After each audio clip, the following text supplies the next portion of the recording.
You're listening to the UKC Hunting Ops Podcast, celebrating hunting dog heritage, competition, and community.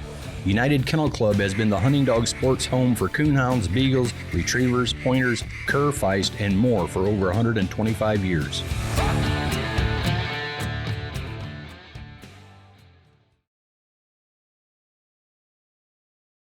I'm Domenick Muoio, and I'm the Hunt Test and Field Trial Program Manager for United Kennel Club. And one of the sports that I get to oversee is HRC Retriever Hunt Tests. I'm joined here today with Stephen Durence, and he is the owner and operator of Taylor Farm Kennels. Now, if anyone's been around upper level hunt tests or just hunt tests in general, you probably run into Stephen at some point. I've had the pleasure of bumping into him at SRS's, Grands, and you know, we're sitting here with him today, and we're going to pick his brain just a little bit about HRC, about the Grand, and about some of the dogs that have come out of his program a little bit, and just training in general, and working retrievers. So, Stephen, if you don't mind, say a little bit about yourself for people who aren't as familiar with you and things they ought to know.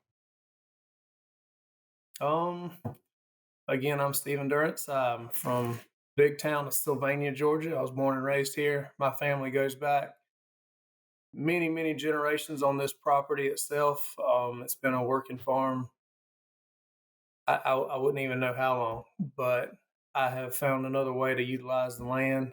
Farming's not exactly what it used to be. It's changed so much in so many different ways, and it was either evolve with it or find another way to use the land. I've always loved outdoors. I've loved the land. I've had a connection to the property, and I've loved animals. So those all kind of work together towards moving me towards dogs and an outdoor life. I never dreamed that I'd get to train dogs for a living, especially not part of the world I live in. Especially waterfowl hunting is not a thing, but it's a rich hunting culture. There are other avenues that people use retrievers, and the world has gotten seemingly smaller with social media and everything else. It's go hunting in Arkansas and see how many Georgia plates you see. I mean, people travel to hunt. They're addicted to the hunting as much as they are to the dogs, and so somehow or another that's all parlayed into Taylor Farm Kennels. Taylor Farms is my mother's namesake, so that's kind of how the whole name arrived. Yeah, I always kind of wondered about that myself. When did Taylor Farm Kennels start? When was the genesis for that? Well, I bought my first retriever when I was a senior in college. My wife and I were dating at the time. I couldn't have a puppy in the dorm. Allie was born in February. I think she was born on Valentine's Day, actually. But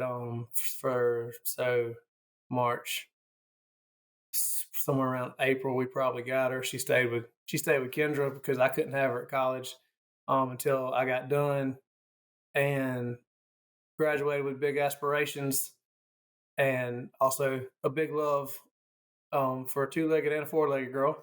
And I quickly got obsessed. I mean, with retriever training, the process of it, the mindset behind it, and so I owned my own business. I was working my way towards med school. I asked Kendra's father if I could marry her, and he said, she was the youngest. She's the youngest of three. I'm the youngest of three. I was afraid he was going to get biblical and say first marry my elder daughter. That was not going to work out for either one of us. So I wanted to have a way to experience the land, experience my family, and still be able to provide. That was why I was headed towards medical school. But life kind of started rolling in different directions. I became obsessed with dogs. Kendra and I got married.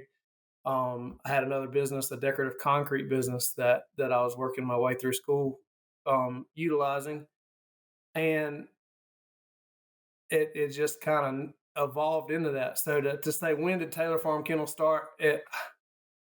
I bought my first dog in 2005, and I was a professional trainer for years before I would ever admit that I was a professional. I didn't feel like I was worthy to use that term. I had 15 dogs at the house, but I wasn't a pro trainer, if you ask me. So best answer I can tell you that is I bought Allie in 2005, and I have been obsessed with the concept with the process ever since. Gotcha. So going on almost 20 years then. Yes, sir. Time time definitely flies. So, talking about your first dog, Allie, and your, we'll call it career training, if you wouldn't consider yourself a professional at the time, but you still had some dogs under your care. When did you get into HRC? Was that right there with Allie, or were you one of those guys that were just hunting and you kind of It stumbled on it? it was it was definitely right. Excuse me. With Allie, I loved hunting. That was my passion. The first when I was looking at buying my first dog, I bought him from a guy named Glenn Connie, and Glenn said, you need to decide what you want to do now. And I said, what do you mean? She's like, do you want to do field trials? Do you want to hunt? Do you want to do hunt tests? So we talked about the different disciplines, the different experiences, and he explained the different things. And I said, to me, it sounds like that field trials are a whole lot like horse racing. He said that would not be a far gone conclusion. And essentially the roots of what field trials are and where they are now are not even in the same zip code. So my initial love was for hunting and for hunting dogs, which led me straight to HRC, which is definitely my heart. Still it's the most realistic hunting game. It tries to replicate all the facets of hunting. So I always loved the thought of competing because an athlete my whole life. So that was intriguing in and of itself. But HRC was my original goal. It was what I started in, and where I'm most deeply rooted still. Sure. And for people who are familiar with HRC, they know it's a tiered system. So I'm assuming with your first dog, did you work your way through it, or did you just kind of skip started, or what did you do in HRC when you first got There's into it? nothing in this world that scares me more than running started. It's probably because I failed. If I didn't fail three, I failed four started tests with my very first dog. I had her, through all her basics. I had her through force fetch, and I had not done it with a real duck. I thought that if I could get her to pick a hammer up off the ground, then a real duck should be easy. And she was really tender mouthed, so she would not pick up a duck the first time she saw it, which was at a test, which was a terrible thing. Um, I will never forget one of the judges there the first time that I ran when she went out and didn't pick up her first bird. I learned a valuable lesson about HRC and about judges at that time because the judge saw that I had put my work in. She saw the dog was prepared and had missed a step. And she literally turned around and grabbed a bird off the rack and she said, "Take this and go practice because you're almost there." I thought that was a huge step towards pushing, a first time handler in the right direction. Some people would have taken that different ways. Failure. Some people will run from failure. Some people will run right at it. I'm usually the latter of the two. But I mean, I bombed terribly and did it again the next day, and I did it again at another test after that. The first pass that Allie ever got was actually an upland because I had gone back. I had finished filling in the holes in my basics, and I drove all the way across the state to go run Old South's hunt test. This was when it was in Columbus or just south of Columbus, Georgia, which couldn't be farther from my house as far as east to west on the state. And I got there and started was full. Season was full. And finished had openings. I knew I wasn't ready for that. And they had openings in Upland. And I had been working at a local quail preserve, so I knew that she understood how to deal with that. So my first pass in HRC with Allie was Upland, and that was not the way that you're supposed to start your career, especially for a upcoming pro to go bomb and started 3 or 4 times in a row. You usually, and there's no such thing as never, but if you ever see me, if I'm at started, I'm usually lost. I get anxiety about dealing with those young dogs that once you say their name and let go of them, there's nothing else you can do. Yeah. So I would rather train more and test later than rush to a started test any day. Oh, I feel that. Man, that's pretty interesting, and you're right. Started is, I don't know why, but I feel kind of the same way with started.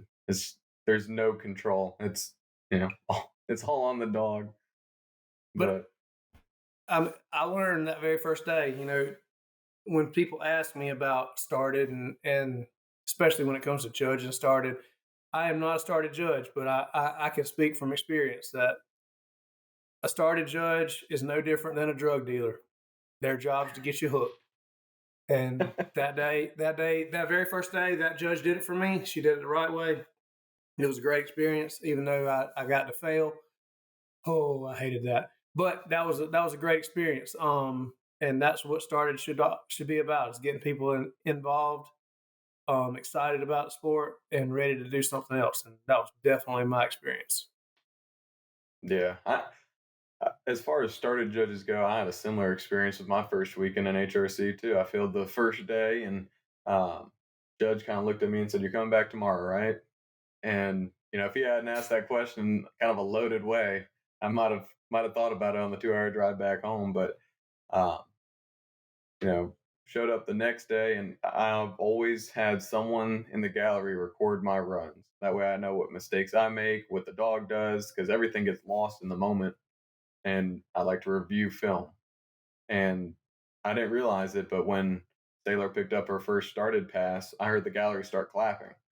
Well, I figured it was a poodle thing, or maybe it's just a started thing, or what have you. But I noticed in the video I zoomed in, and that judge, when she picked up that second bird, turned around to everybody and kind of motioned for him to clap, like a little word of encouragement. And that's that that is like what you said. It is a drug. Knowing that there's people that have your Well, back, and and people in the sport that support you being there.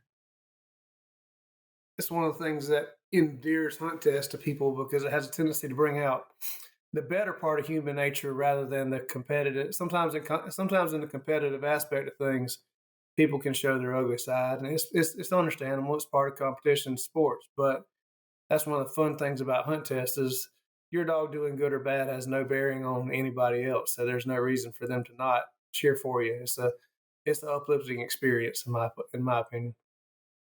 Absolutely. Well, we go from your first started test. What about your first grand? How long after did you run from your first started test to your first grand?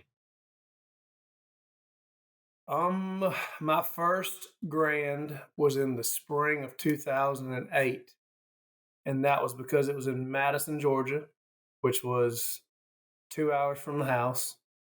And we had a little informal training group. It was there were other people that came and went, but it was essentially me, and it was Dude's owner, Mark Massey, and he brought Dude and Dan Reel, who had St. Thomas Chief, who was a Grand Hunting Retriever champion Boykin, would eventually become a Grand Hunting Retriever champion, and also the very first Boykin to ever pass the Master National. So that was our little training group that would occur on the weekends.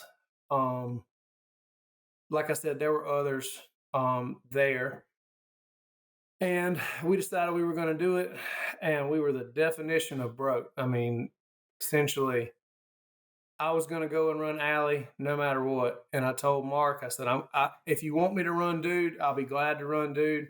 I'm going either way. And running twos, outside of an entry fee, there's not going to cost us any more to run 2 dogs than it is to run one. And we actually had to take up a collection in the training group for to pay for the dog to get in the run. I mean, it was money was tight. We slept in a tent at the state park to run the event, but it was part of the process, part of the journey, and that was it.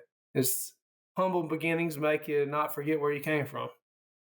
Yeah. So my very first grand was in '08.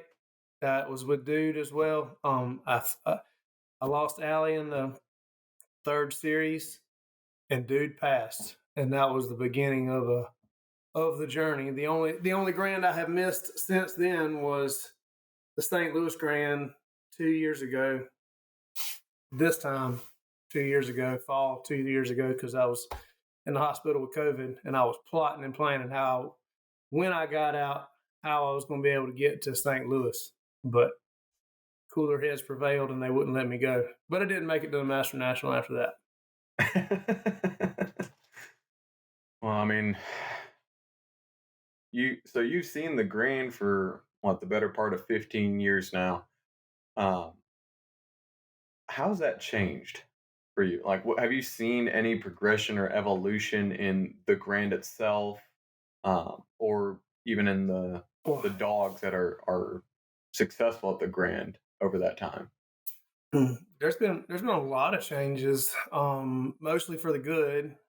And as any organization is going to have, you're going to have your ups and downs. You're going to have your struggles and your tribulations.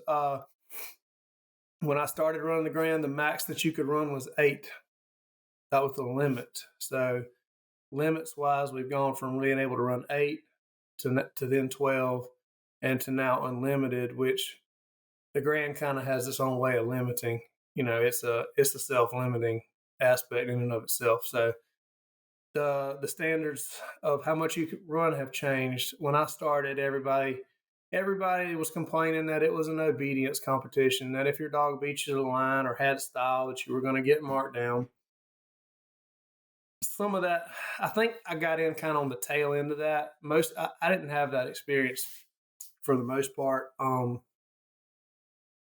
think that most of the people, and same thing is true today. Most of the people who are complaining about the standard of the Grand don't have many green ribbons to show. That big. To me, the most beautiful ribbon in HRC is the black and white ribbon that they give you after the second, and they give you a streamer to go with it for every series that you pass. If you didn't get the big green ribbon at the end, if it was just filling out that black and white ribbon, that would be enough for me. But like I said, most of the people that are doing that kind of complaining don't have the success to speak from. So I feel like most of the standards that have changed, I think the Grand is probably a little bit easier today than it was when I started, but for the right reasons. They let dogs have a chance to hunt when they're near a bird. They understand that dogs are not machines, and that perfection is a relative thing. So, I mean, there was times when I first started running, and part of it was the difficulty, and part of it was the simple fact of the perception of things. But you felt like if you blew more than 2 or 3 whistles on a blind, you could be in judgment of, or in danger of getting marked down. Scared to death, especially with Dude. I realized with him that I usually didn't really see the real Dude till like series 3, series 4. And it was because I was being so hard on him going up to the competition, because he was such a big dog. If he took one step under the gun barrel, he was flirting with being outside the range of what could have been considered excessive. And I sure didn't want to lose my one mark down that I get for the whole competition, because the dog took a half a step and got out from under the gun barrel. So it took him a couple series just to kind of loosen up a lot of times, going into the Grand. If I had to do it differently with him now, I would probably be a lot more easy on him just around the line than I had to back then. One, because I can recognize that he was a better dog when I let go of him, and 2, because I don't have to worry as much. They do a lot better job evaluating the dog's style, character, and work now, rather than just having a black and white template that says you either had 2 refusals, therefore you're at a pair of 1s, or whatever the checklist was once upon a time. Mm-hmm. That's interesting. And you talk about a dude. Dude ended up finding quite a bit of success at the Grand. How Yeah. many passes did he end up Overall, I going? think he was 15 for 17 was our record, our stat line, so to speak. He failed in Madison, Georgia, when it should have been his 15th pass. He failed because I was too loose on him, because I had been too easy on him in training. That one was kind of on me. He got pencil whipped pretty hard, in my opinion, in I think it was in 2010 maybe, and it was in Canada, if I'm not mistaken, Hmm. that he did not pass one. So I felt like one of them was on me. One of them was a borderline that didn't go our way, which is again part of the Grand. That's going to be what it is. But he was as consistent as they come, and just to be, to be my first one, to be my first grand dog. It was not fair in the sense that I got blessed with an animal that I didn't deserve. He was a much better dog than I was a trainer or handler, and he helped me learn a lot about what you can't expect from a dog. Sure. And then, kind of following in dude's reputation at Grands, you've got Mason now, huh? Yep. Mason's in his twilight years as well. He just turned 11 in January. Another dog that I got because of Dude, that I had simultaneously with Dude. He came just maybe 2 or 3 grands after I started running, was Bobo. Bobo ended up with 10 grand passes. He was my first Super Retriever Series winner. He was a nice, really, really amazing animal in and of itself. But Bobo is Mason's father. So Mason came out of this really, really. I had a breeder who I've trained for forever, David Oglesby, and David had these 2 females. This was during the summer that EIC came out from the University of Minnesota. They were, the actual published results were coming out, and Lean Mac was a carrier, and his son, 5-star General Patton, turned out to be a carrier. Long story short, they bred 5-star General Patton to a dog named Harley, who was a Blackwater Rudy female. David owned her and just had a really neat um, blend come out. And he brought me those 2 females. And he said, he loved one, I loved the other one. And I said, I tell you what, David, I said, I really like this dog that you don't like. I said, why don't we make a deal? I would like to have this dog. I said, let's train both of them, and I'll charge you nothing and give you one, and I'll keep the other one.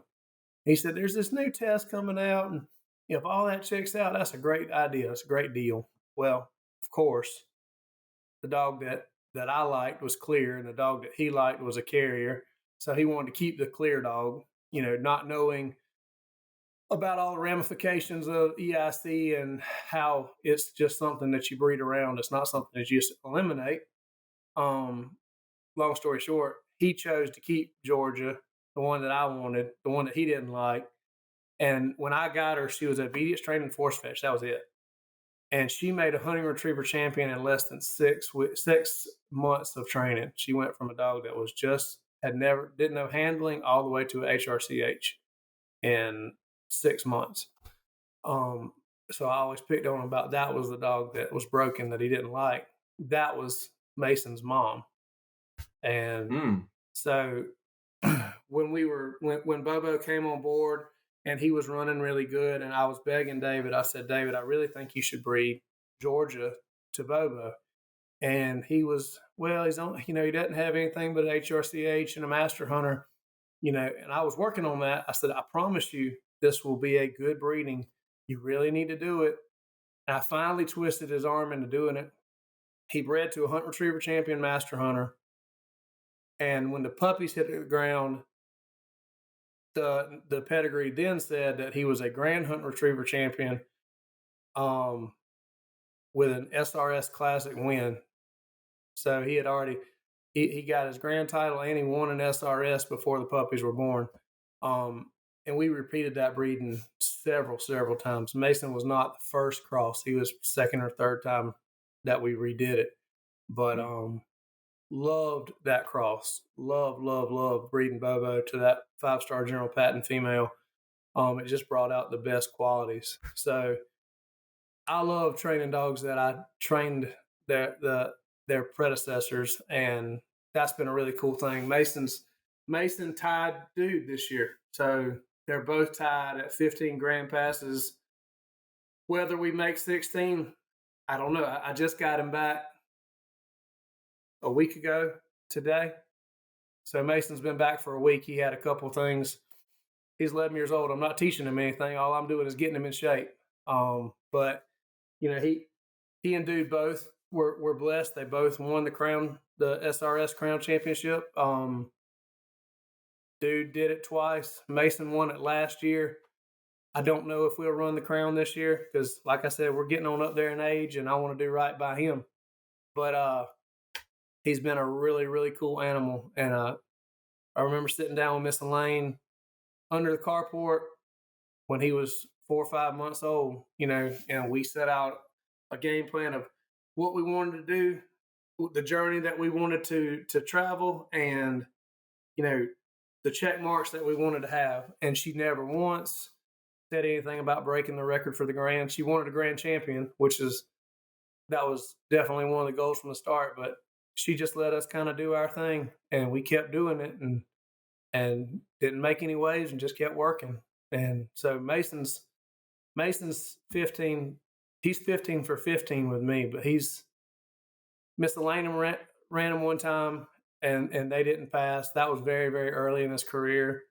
He missed one we didn't have one because of COVID. And then together, he and I were not together for the Grand in St. Louis. So he has technically failed too, as well, but he and I together are 15 for 15, and technically we had 3 shots that we didn't have a chance at.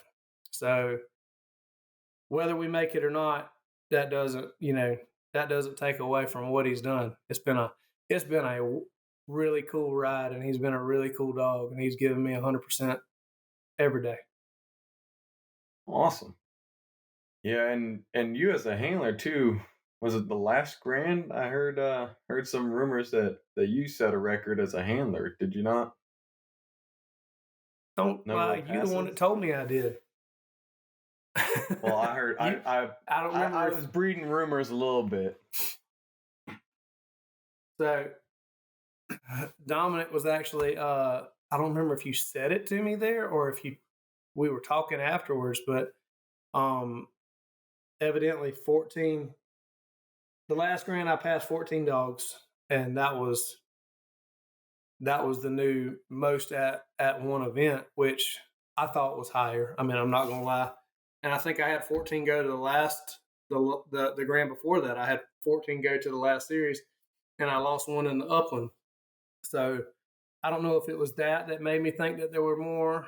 I don't know. Records are made to be broken, and I don't see that one. I don't see that one standing too long. Not with how many dogs some people are running. You know, there are people that run a lot of dogs, and then there are people that pass a lot of dogs, and you know, there are some guys that are running more than 14 dogs at an event that very easily could pass more than that. So that's part of the fun is we're all just trying to push that step a little higher.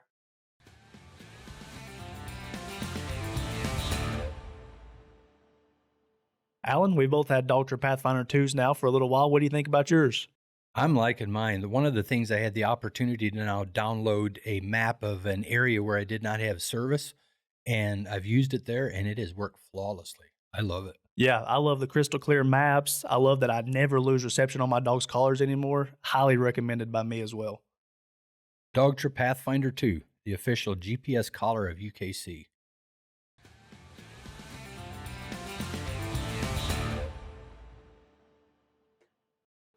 Now, out of curiosity, you might have to dig back thinking about your first grand or even just the last grand.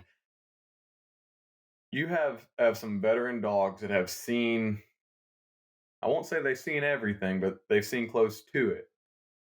What are you ever walking to the line with a dog and first series you're like, okay, I know this dog's gonna be in the fifth. I know I'm going to be picking up a green ribbon with this dog. Or do you still have a little bit of um, realism that anything can happen? Or what's your confidence level with some of these veteran dogs that you run and versus first year dogs?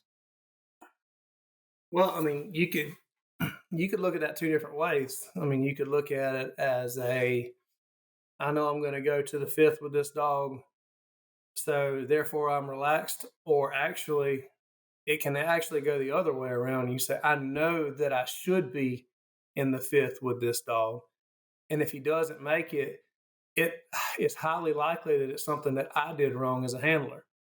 So it's one of those things that, and especially as I get a little bit older, I have to continually remind myself the focus should never go past the dog that's at your side. And it's if you don't focus every little minute detail on the dog that's standing by your side from the time it gets out of the truck, you go to the line, you run, and then you come back. Your whole focus should be on that dog because you're an eyelash away from going home at any time. I actually had a client, we were talking last Friday, and it was going to be her first national event. And I said, one thing you have to learn about running national events is that you got to go ready to go home. You got to understand that things happen in the first series to good dogs and they go home. And especially when you're talking about the Grand, where the Grand's kind of like the college class that you go into, and the professor tells you that everybody in the class has a 100 average, and that from there on, you're only going to pick up demerit points. You don't have the chance to bring yourself back up. You're only going to lose points from there. That's a lot like what the Grand is, except you get one demerit, and with outside of there is a possibility of a possible second that mathematically works out. But just as a general rule of thought, you get one bobble in the Grand, and that's it. Second bobble means you're going home. So when the standard is that high, when the expectation is that high, you can't afford to bobble on something that could take away from your ability to use that later. I want to go into the last series clean with perfect scores, because that way, if a dog gets out of shape on a mark, I know I have a little bit of leeway to give. I can help that dog. Now, I have lost dogs in that exact same scenario. I got a handle to give, so I'm going to use this whistle on this last mark, and then the dog blows me off, and I'm out anyway. But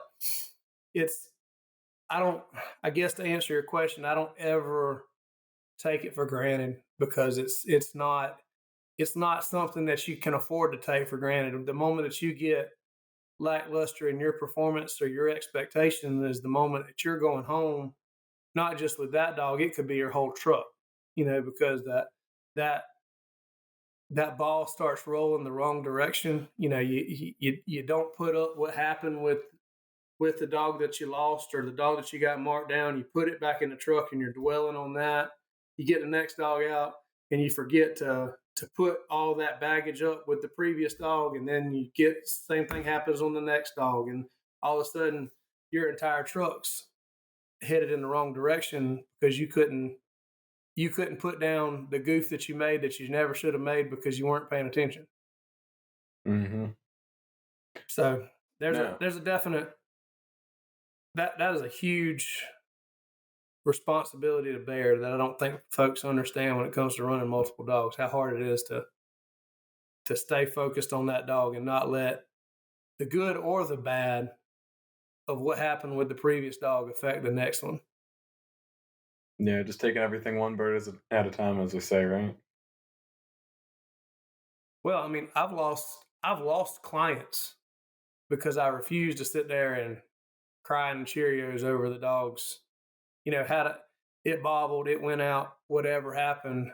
And I'm the same way, really, when it comes to how good they did. While we walk back to the truck, we can talk about it and say, man, I hate that, or this was great. But when that door slams shut on that truck, I'm done talking about that dog. And, especially if it's something that was negative, because can't afford the next dog doesn't deserve me having negative thoughts.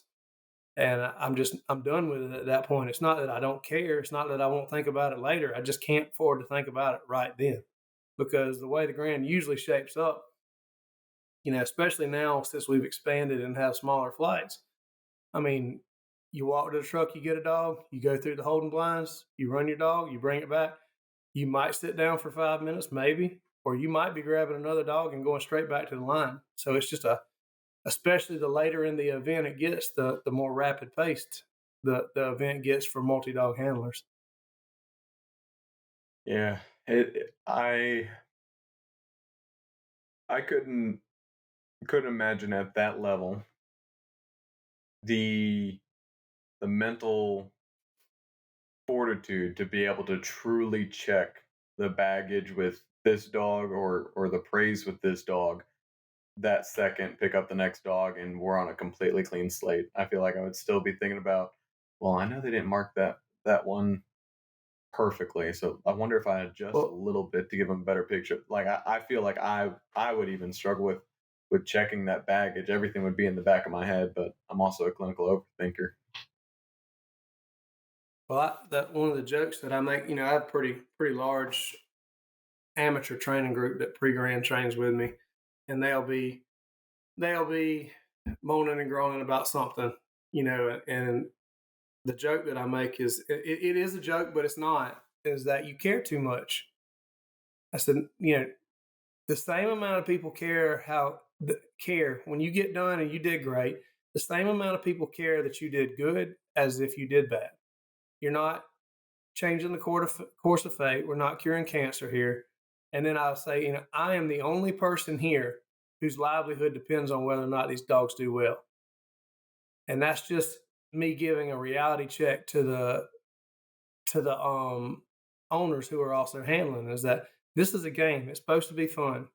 And if you carry that baggage, if you worry too much, if you care so much that your dog's going to do well, the dogs sense that, and they don't sense it in a proper manner. They see it as a sign of weakness, and dogs are genetically programmed to challenge authority. So you going up there and hoping and dreaming and your hand shaking because you're nervous does nothing but damage your chances of doing well. So one of the things, especially the folks that do my ladies handler seminar, will tell you is that I preach that nervousness is a wasted emotion. It does nothing but hurt your chances of success when it comes to dogs. Now, I could apply it to start it all the way up to grand, but what advice do you give to No new doubt. or even experienced handlers to check that nervousness? You got any tips? I've heard people say everything from, chew gum to, sit down every chance you get, like just random stuff. Everyone's got their own little home remedy for curing nerves. Do you have um, any little tricks or anything you've ever heard that make any sense to you? I mean, again, the a lot of times with me, the truth's hidden in a joke. And seriously, I mean, understanding how small the dog doing well is in the course of fate, and truly understanding, this is your dog and you love your dog and everybody's got the greatest dog in the world, but it's your dog and nobody else cares. And just go enjoy it and just sit that other stuff down and decide to be a better handler because you're checking a weakness. It's you just have to step back and pretend like it isn't your dog. This is somebody else's dog. I'm just running it, and I'm going to do good for both of them. But I'm going to be a good handler for this dog's sake. And don't get hung up in the emotion of it. I had a coach in high school who was very prevalent in Korea and Vietnam. His name, we called him Colonel Moore.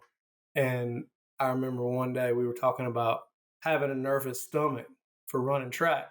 He said, I can tell you what'll fix a nervous stomach: war. And, the point that he was making is, this stuff's nothing when you compare it to life or death. And that's kind of the way that I encourage my people to look at this. Is this is a dog playing a game. You're not going to get executed if your dog doesn't do it well, but you can choose to be a better handler by eliminating weakness. And the best way to do that is to try to check your nerves. Now, I'm not ever going to say my hand doesn't shake when I put it down over a dog, but it's not because I am.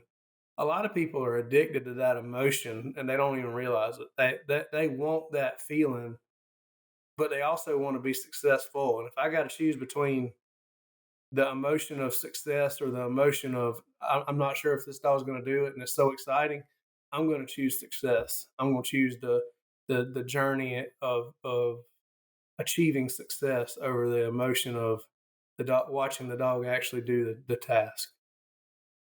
Sure. No, that makes good sense about people they're not addicted to that.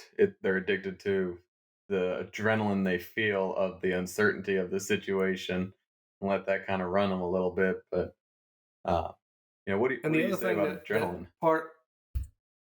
Well, I think going back to what you said, I think the point to make there is that one thing that helps you control that is knowing that you did your homework, knowing that you checked the boxes, knowing that when you ask this dog to do this, this is not something that they have never seen or are unprepared for. I get much, much more concerned if I'm walking into a scenario that the dog has not been prepared for than knowing, I know that just because I've done the work doesn't mean the dog's going to translate that at that point in time. But I know that we have prepared appropriately for the task at hand. That was one of the things that drove me so much in the early part of my career was the absolute hatred of failure and the simultaneous uncertainty of, am I doing what it takes to be successful at this chosen task? Am I doing the work that's going to take to pass the grand? Am I preparing appropriately? And that was one of those things that nobody was guiding me. I was through trial and error, just doing everything I could to keep my head above the water many times. But I enjoyed that. I enjoyed the preparation aspect of it. That was part of what drove me. Sure. And kind of talking about preparation, I know the biggest thing in dog training is you train the dog in front of you, right? That one specific dog gets what it needs out of each setup, out of each bird.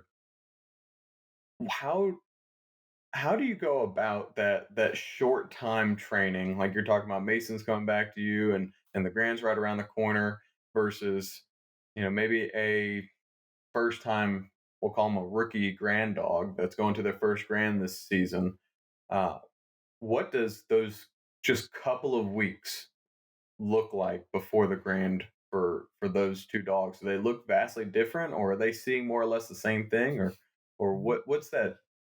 I would say that they're seeing very similar setups, but that doesn't mean that you can't get a vast difference in what you're addressing in the setup. If I have a dog that's struggling on memory birds, they may see more memory birds than singles. Or if I have a dog who needs more control and handling, they may have a more consistent application of pressure. I don't mean just collar pressure or physical pressure, just I am doing more handling type concepts inside that setup to get what I need out of every dog. So, like for Mason, to give you an idea how his day is different, he runs to the kennel in the morning. And there's nothing that he enjoys more than running with a buggy, and he hates for the buggy to get ahead of him. So I might not press that pedal as far to the floor as I used to, but I keep him at a good pace. Just conditioning, and he may not see every setup. If it's going to be something, if it's too hot or if it's too taxing right then, but for him, it's about conditioning. Whereas with other dogs, I have another dog on my truck that's he's a very experienced dog, but he's not a very experienced HRC dog. So we swing with the gun a lot with him, working on that small aspect of communication. So every dog's got a different hand, which is in part why I love the Edge RT that Dogtra makes so much, because it is such a diverse tool. The RT in the Edge stands for retriever training, and it's got that low, medium, high on every setting concept. So instead of having the 0 to 127, digital display, this has just got the rotating dial. You got eight primary levels and 3 sub levels on every level. So for each dog, some dogs need more pressure more consistently. Mason, I don't even know if I've used the collar yet in the week that he's been back. If it was just a small nick. Where some of my younger crew that got a lot more piss and vinegar in them, the dial's at a different number and it's at a different duration for them. It's just, again, we're making that collar pressure match. All the collar really does for a retriever is extend your realm of influence. And it's essentially, in seminars I teach that it's the same thing as if a teenager knew that you could see them and get them anywhere, anytime, any place. To a dog, that's what an appropriate collar response is that this collar's on me and it doesn't matter where I am, what I'm doing, what I'm thinking, he can get me. It's an invisible hand, but it can get me. And it's not something that you use when a dog does something wrong. It's also to help them make the correct decision with more impulse. So it's Dogtra makes a great product. They're tough, they're reliable, they're durable, and they're dynamic. So I love. They make a lot of different other products, but Edge RT is what I use almost exclusively because of that broad range that it offers at a fingertips touch. I don't have to do a lot of turning dials or looking down. I know where I'm at based off the clicks of the dial. It's a great product to go along. You can't talk about true retriever training and true application of those, over the weeks of preparation for a big event without including that concept of electric pressure when necessary. But going back to your statement, to your question, those last couple of weeks, one of the running jokes that we always have when we get to that week before, I leave and go and train somewhere else before I run the Grand.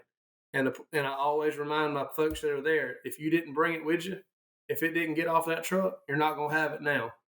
So don't try to create something now. All we're doing is trying to polish what's there. We're trying to establish confidence, style, and structure all in the same setting. So the enjoyable part about running a lot of dogs at the Grand is trying to take all those dogs with all those different personalities, different skill levels and talent levels, and get them to all be the best they can be for that week. And you're doing it, it's just like peaking athletes. It takes different steps or applications that you're trying to do within standard setups. But every year I feel like it's a little different. We're doing this a little different. We're tweaking here. We're trying to get better. It's just every year something changes, and most times it's for the good. And if it's not, then we're getting rid of that change. Sure. Yeah, talking about the Edge, I've used the Edge before. I like the Edge. I hunt quite a bit, and so I'm a pretty big fan, and personally use the 1900 series just because I like that smaller transmitter because it clips right on my waders and it's not pulling them down half the time, and I don't have too big an issue with losing them. I won't say I've never lost one, but I have had a buddy lost his Edge because it worked its way out of a pocket. That big old transmitter, but it's a fantastic. it might have worked its way out of a pocket, but one thing that they don't really push that actually I can vouch for is the edge transmitter floats.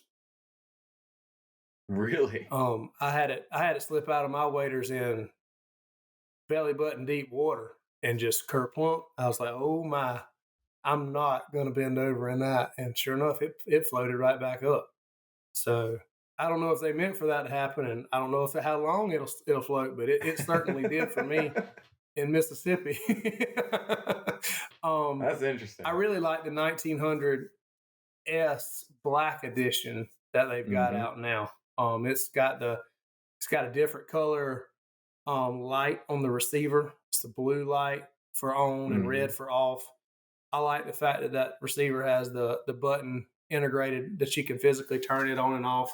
And they've got a better strap on that Black Edition. So I'm pretty familiar with that unit as well. Don't ask me about anything else because that, just like you said, it's good for hunting. I really like the receivers in an abundance of different ways, but that's a pretty cool unit as well. Yeah, that's what I've got. And I mean, whether we're talking about dogs or talking about collars, I tend to be a fan of all things that are jet black. So, that nice black collar that it comes with, and the all black transmit. Like I like that aspect of it too. But yeah, that's like what I said, that was run. Mr. Pete sent me that 1900S a year or two ago, the Black Edition, and I was like, they're just essentially putting a tiara on it and calling it a queen, but I didn't really think there'd be that much difference, but I was really impressed with the upgrades they had done on that. It was, like I said, I like the light is a lot easier to tell on and off, and I like the strap better. It was all the way around. It was a clear upgrade of the version. Yeah. I like the little blue blinking light too myself. Now, maybe shifting perspective a little bit from just focusing at Grand and tests in general, but what's your favorite stage of retriever training? Is it those finished dogs, or is it the seasoned dogs? Do you enjoy doing swim by and making everything click and tying loose ends together? Like, what is your favorite part of retriever training? What do you think it would be? You've known me enough to know. I mean, just guess. What do you think I would like? I feel like you enjoy swim by quite a bit, just blinds in general. There's nothing I enjoy more than playing with puppies. I mean, from baby steps, putting foundation in, obedience, force fetch, collar condition, tee work, swim by, transition into bird boy blinds. Man, I love bringing puppies through that because you see such a high learning curve. You see so much happen so fast. I enjoy putting that foundation in them because I know I'm going to be able to fall back on that foundation for the rest of their lives. We know what the Bible says about a house built on a poor foundation, and I've taken that all the way back. When I ran my first Super Retriever series and said, man, this is awesome. How do I better prepare not the dogs I have now, but the dogs that I will have? How do I set them up for success in the future? I've enjoyed building dogs like that ever since. When dude was still at his prime and folks would want to start talking about him, and I would point out that don't judge my program by dude because I didn't do his basics. Judge my program, and I would turn around, and the young dog coming off my truck were dogs like Mason. I'm like, look at Mason. He is a product of, from start to finish, the way that we are doing things and the way that we are bringing dogs up. So it's not uncommon. The month of October is going to be nuts. We've got 3 national events in 1 month, and normally when I have that kind of workload, or I get done with the fall of campaigning dogs, it is not unusual for me to take all my big dogs, give them to my other guys, and let me have a group of puppies. And, as a matter of fact, I think we have 39 dogs signed up for the Master National at the end of October. Um, and roughly half of those were just getting done or finishing up force fetch when I came home from when I missed the Grand because of COVID, and then I ran the Master National and I ran the Super Retriever Series Crown Championship, and I got home and it was like the 5th of November, and I said, guys, y'all take all these dogs. I don't want to see them. And I grabbed all those puppies and I went to work. And, they were literally on the force fetch table, forced to pile right in that area. And I went to work on that group and messed with them, pretty much till February or even a little bit later. They were my winter project and my therapy all at the same time. Yeah. Yeah, that's, talking about that learning curve, you definitely start to see a lot of light bulbs click in such a short period of time. It's definitely rewarding, but I'm sure. I always, one of the points that I always make to my guys coming up is that you cannot be a great big dog trainer. You don't have to love young dog work. I'm not saying that, but you can't be a great big dog trainer without being a good young dog trainer at some point in your career. Because if you don't, you don't understand how the building blocks fit together. You don't understand how that foundation clicks in that dog's mind at that integral time, and why it should make the decision that you want it to make based off the foundation work that you did in basics. So if you don't have that true understanding, not just to be able to do it, but to be able to do it over and over and over again, replicate it, teach other people why this should be the way it is. Until you have that kind of level of understanding about young dog stuff, you'll never really be great at big dog stuff. You'll always have that lack of or disconnect between the basics and the finished product. One of my training mentors kind of put it to me. It was on the same topic you're talking about now. And he said there's a difference between the science of dog training and the art of dog training.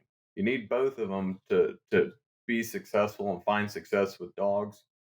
But science is just knowing what should be done. Art is knowing truly how to do it, and with each dog when to do it, what to do in certain, and all the things that you can't just read in a book or you can't just watch a YouTube video on.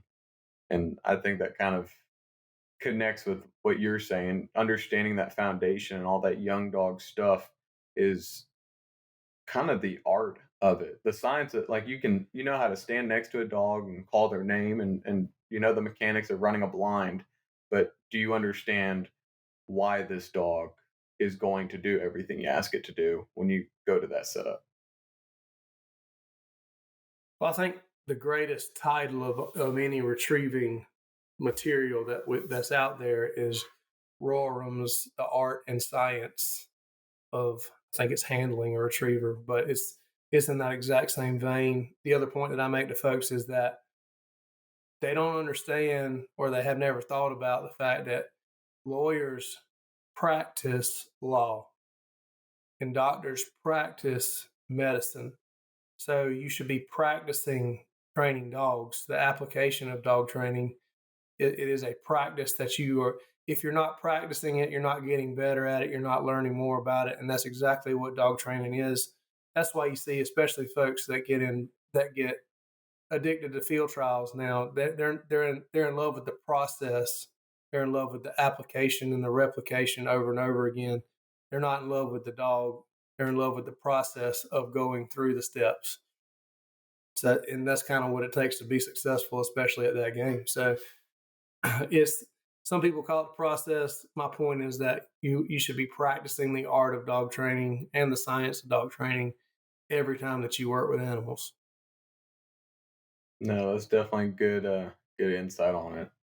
Now, with the grand right around the corner, impart any wisdom to people listening that might be on their way out to the grand, or bouncing back and forth between whatever piecemeal training grounds they got together for the grand.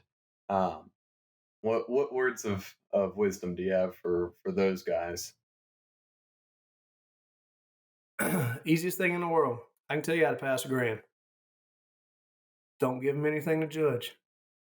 It's it is that simple, in the sense that you do not have to go out there and step on all the marks and line all the blinds. Don't try to do that.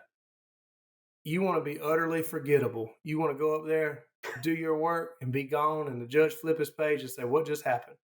It is that easy, in this aspect of, you don't have to be memorable. You just have to go out there and do your work, get in and get out and be gone, and don't give them no bubbles. If they're not thinking, if you get done running and your dog 482 that they've looked at, and they literally get done with the run and then they say, "What just happened?" That means you just got a perfect score and you're going to the next series.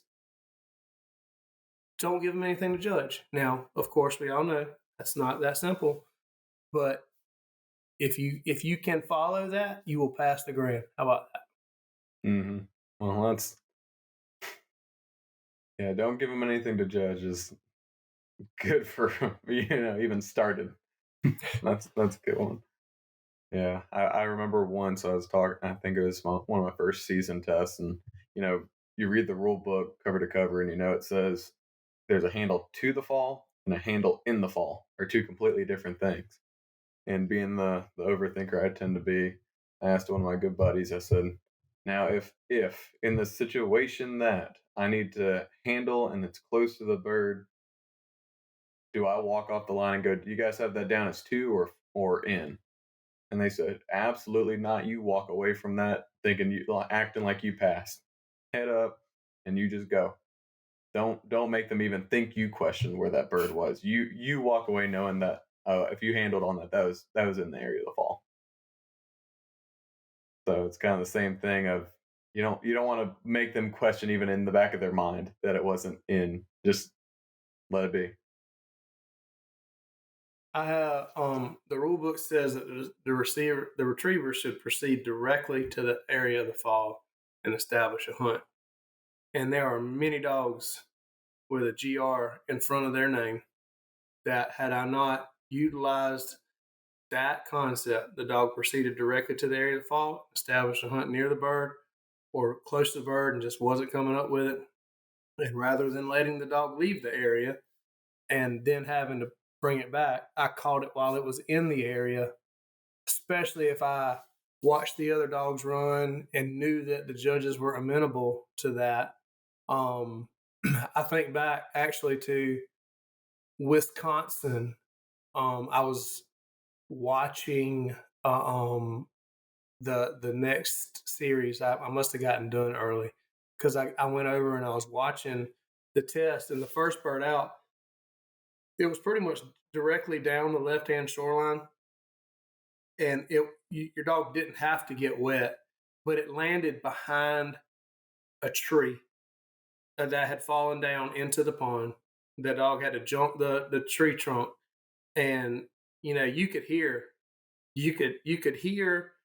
the bird hit, and it would either thump or it would splash, or it would even, and this was the most horrifying one, it would splat. And that splat, you can only imagine, after 300 or 400 times the bird hitting in that area, a splat could mean that bird might be visible if you know what you're looking for. It may not. It may be sitting level with the mud line. It was one of those marks that you really wanted it to splash or you really wanted it to thump, because that dog could go running down that shoreline, not be wet, jump that log, and be over the bird and gone to no man's land in no time, because it was a tight test. The memory bird in the middle wasn't very far offline. The dog could jump over that bird and be at the other fall or hunting near that other fall 3 or 4 seconds, and I watched the dog take off from the line. I couldn't actually see the dog hunting, but I heard it jump the log, and I mean, in no time, the handler blew the whistle, and I looked at the judges, and I saw them both nod their heads that the dog was in the area, and so I learned right there. I was like, that is going to save me because I know that they understand how difficult that mark is, what they're expecting the dogs to do, and so all that dog has to do is identify that bird. Once it identifies that bird, I better not let him leave. I don't remember when Wisconsin was 12. The first one might have been in 12. Yeah, I think the first one was in 12, which means Mason was a young buck.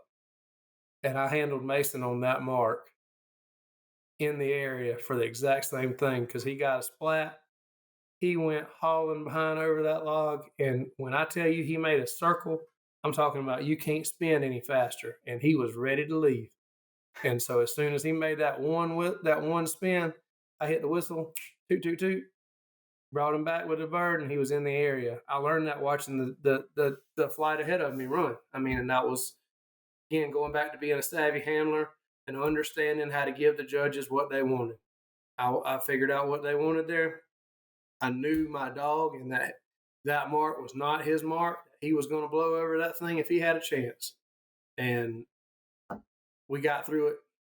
I mean, I can't remember how many grands it was. Miss Elaine, I'm sure could tell you, but it was a bunch. It might have been 8 or 10 grands that Mason and I ran together that he would give up his perfect score in the first or the second series, and we'd have to kind of let it all hang out to the end. Like, he didn't pass. I want to say he did not pass a grand clean until like his 8th, somewhere between 8 and 10 grands.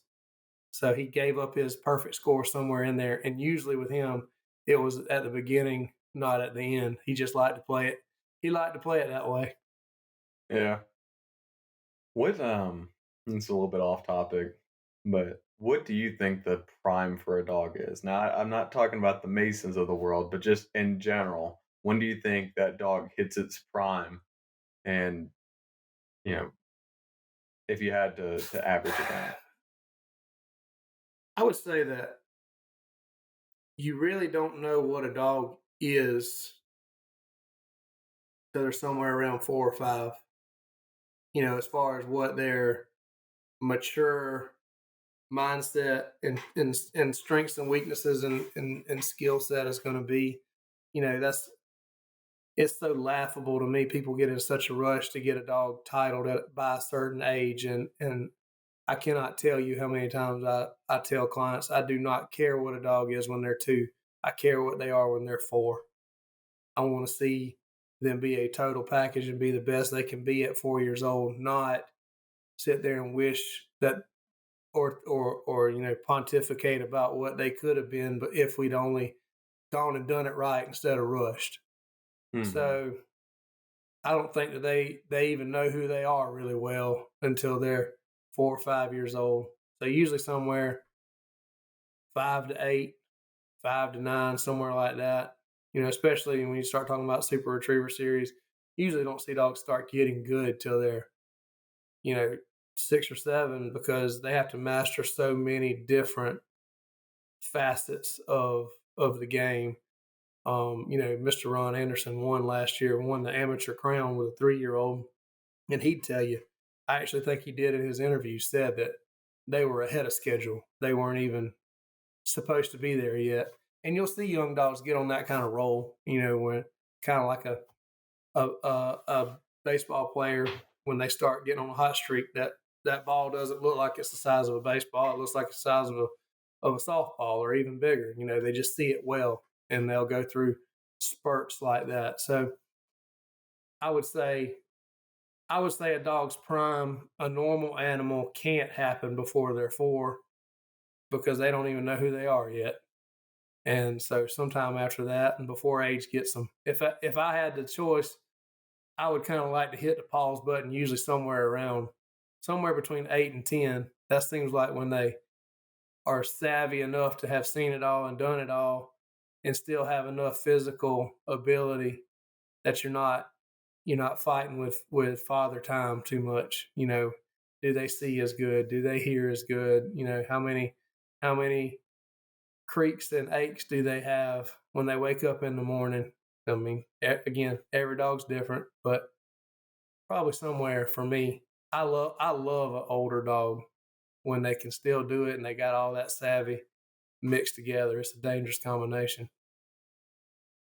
Oh, I'm glad hearing that because my oldest just turned 4. So I see a little bit of that when we go out and train, that the gears turn. I don't know. Everything seems to click. And it's also good to hear that too when I've got a 1.5 year old puppy, basically, that I'm like, will I ever get through this? Well, and the thing that I would encourage you with that puppy, everybody wants to rush to the fun stuff, and they forget that all that puppy stuff is the fun stuff. And you want to look at your 1.5 year old and say, I want it to be where my 4 year old is. Well, in reality, it's the journey of the whole process, and all those things that people have a tendency to cheer for and get all excited about with that first dog. They're just trying to get those things out of the way so they can get to advanced concepts. And that's the biggest mistake you make. You want to, every one of those dogs deserves to be cheered for, just like your first one was. And, I think that a really good young dog trainer is just like a kindergarten teacher. They teach you the right and wrong, how to stay in between the lines and follow instructions and all this at the same time to make you feel like you can conquer the world. That's what good young dog trainers should be doing with young dogs, and that's what I would encourage you to do with your rebel child is quit looking at him as a rebel and start looking at it as, what have I not done right? What have I skipped over? What do I need to do better for this dog to set him up for success later? Yeah, I think I'm having some of those reality checks now of, you know, can't expect the same work out of them, and that comparison is truly the thief of joy. So being able to give her what she needs to become, the best that she can, whatever that looks like in 2, 3, 4 more years. But yeah, My best that's friend from high school will laugh and tell you that if my second dog had been my first dog, that I'd have never been a dog trainer, because my second dog was hell on wheels. But again, same thing, learning the process and learning not to skip over all those little details, and the little steps are just, they're integral in the whole thing. yeah. Well, to kind of recap your advice so far for people running started, like me in a couple weeks here, or for somebody running the Grand in a couple weeks here, or whenever they're going, is stop caring, uh, just train, and stop caring. That's my biggest takeaway. I think is when you walk to the line, don't care so much. See, at that point, I would tell you to remember not to be a sophomore in your understanding. So, being a sophomore actually breaks down to two Greek words, "sophia," which means the love of, and the second word of is what we get the root word that we get moron from. So, a sophomore actually translates to the love of idiocy. And so, don't listen to half of it and think you got it all. they it truly, it's not that I don't want you to care. I want you to put your care down and be more objective in your runs. I want you to not give you to strive in your runs, do everything you can to not give the judges something to judge. Now, that being said, the discussion we had about the difference between a handle in the area and to the area, hoping is not a strategy. Going out there and kicking your dog off and hoping the dog comes back successfully does not constitute good handling. So there are times that you have to get involved and you have to give them something to judge. But if you handle at the appropriate time, it could go in your favor. So it's, and the rule book says the same thing about marking, started all the way to grand, that a dog should proceed directly to the area and establish a hunt and retrieve the bird back to the handler. So it's, you read the rules and understand them, and ignorance is not an excuse. So once you have proceeded directly to the area to fall and established a hunt, it doesn't say that it has to do it all by itself. But that being said, I wouldn't go out there and handle in the area every time. Let the dog show that it's capable of doing it on its own. But if you got a dog that you know doesn't like a check down bird, and they got a really good check down bird in that test, I'm going to be prepared to put my dog in the best possible situation to come up with that check down bird. But if he identifies that bird and makes a circle in the area and is hunting the bird where he needs to be and gets that look in his eyes, I'm not going to let him go leave out of there and then handle. I'm going to catch him where I need to, because I know that dog struggles on this concept. So it's just good. It's good strategy to have. You got to have your plan, and you got to work your plan. And then you got to have a backup plan when your plan that you got goes all to pot because it didn't see the middle bird when the triple came out, or, you got to have a backup plan and then a backup plan for your backup plan. But that goes into having, a positive perspective and truly understanding what's going on, and not getting caught up in the moment and going, oh, my dog didn't see the middle mark. I sure hope he can find it. That is the beginning for a downfall right there. Yeah. I'm sure most people at some point have lined their dog on that mark a time or 12. Absolutely. Well, Stephen, I appreciate you taking the time and sitting down with us and having this fun little talk about the Grand and just talking dog in general. Glad to be here. Hope we can help out anytime you need me.